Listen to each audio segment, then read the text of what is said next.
Now let's try reverse undulations.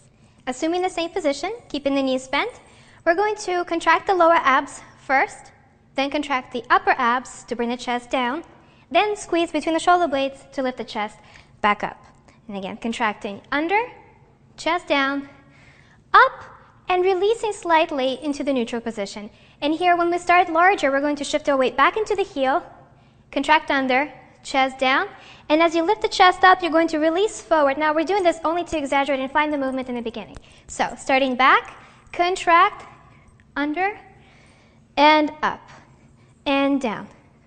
Roll, and up. Let's try that with music.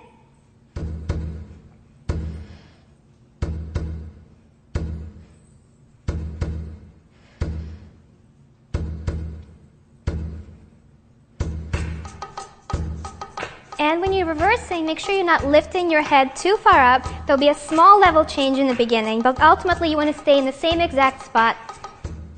And now when we make it a little bit smaller, we're going to stop shifting our weight forward to back and stay neutral. So we're going to contract the lower abs, upper back. And in, down, up, neutral. Smoothing it out. And faster.